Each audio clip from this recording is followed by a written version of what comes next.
Federal officials are telling New York City to improve its handling of the migrant crisis. But Mayor Eric Adams says it's impossible without the resources the city needs, like federal money and expedited work authorizations. Meanwhile, the conflict over where to place the thousands of asylum seekers is growing. Protests over migrant shelters happening all over the city as no real solutions seem to be in place. But that is why we brought on City Council member Shahana Hanif from Brooklyn. She is the chair of the City Council's Immigration Committee. She joins us this morning. Thanks so much for being here. Yeah. Thank you so much, Bianca. Okay, we are talking about the solutions because all we have seen recently is the federal government pointing its finger at New York City officials who are pointing the finger at the governor, who's pointing the finger back at the federal government. This is public gaslighting at its finest. We need someone to step up, and real leadership needs to happen. Where does that start?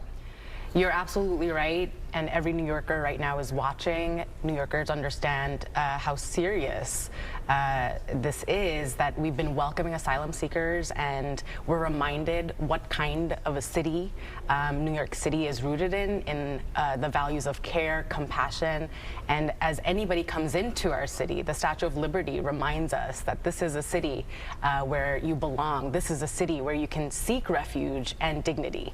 And so right now, as we understand the scale of how many more folks escaping violence, escaping economic destitution and war will come to New York City, every leader has to step up. And where does it start, though? The finger pointing has to end.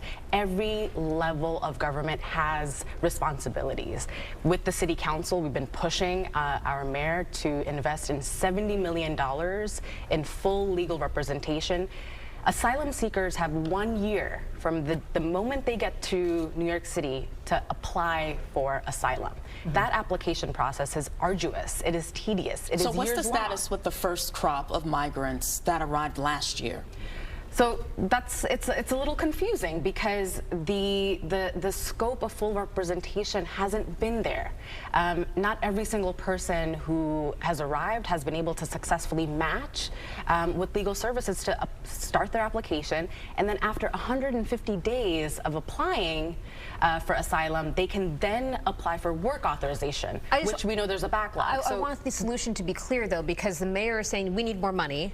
The federal government is saying, actually, it's you guys who are not handling this correctly. But where is the crux? Where is the issue that needs to be fixed? What's something that can change tomorrow that'll make a difference moving forward? We need to reject that premise that there's only one level of government. I mean, there's multiple, right? There's multiple. It has to start somewhere. And that's why, you know, I'm articulating that the mayor is right to call on the federal government to expedite work authorizations. Yeah. That bottleneck it rests on our federal government.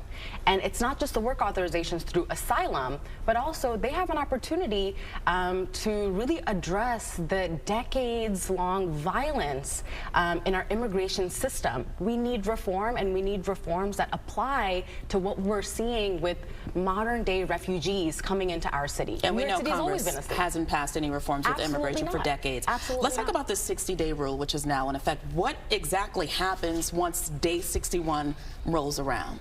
I have no idea. And you have migrants in your district. That's right. And so, idea? I mean, the relationship between the City Council and our administration has been difficult to really understand transparently well, what these directives mean, and particularly the 60-day directive, which, you know, we weren't consulted, nor did we receive a briefing on here is why this policy is being put forth and what the implementation would look like.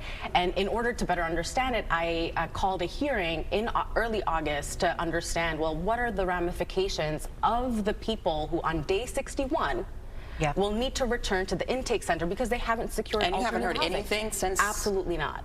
There's opaqueness that is unacceptable, and New Yorkers don't want street homelessness. We are in a city that has a right to shelter, and this decree is the cornerstone of our social safety net. The right to house, because once they max out of the shelter system and the temporary cots and the makeshift housing facilities, what about permanent housing? That's what we want, and that is the direction that myself and many of my colleagues in the council have been pushing for, including through a package of rental voucher reforms that the mayor recently vetoed. Right? We need to move people out of the shelter system. I do have to ask, though, because speaking on behalf of New Yorkers who do want to be welcoming, the fact that we are taking in over 100,000 migrants and paying for them, paying for their housing, paying for the food, it's also removing what New Yorkers are receiving in terms of care, education. The budget has to be crushed, and money has to be moved around, and that's being taken away from New Yorkers. So you do also have to understand that people are still upset about this, and we have to, the mayor's saying we got to put a stop to it, but there's no stop in sight. I mean, we need to reject the premise that because we are caring for folks who are coming in right now, that we are not caring or showing dignity to those who have already been in the shelter system. The rental voucher reforms that the city council proposed and legislated would alleviate the shelter system right now. Our shelter system has been overburdened for decades. But this is economics 101, though. Families should not be languishing. They shouldn't. We need to move them out, and the rental vouchers are one way. What are your constituents saying? If you have a home and you have a family, and I'm, as much as we want to be welcoming, at some point you got to say, I can't provide for everyone coming in because I still have to provide for my family.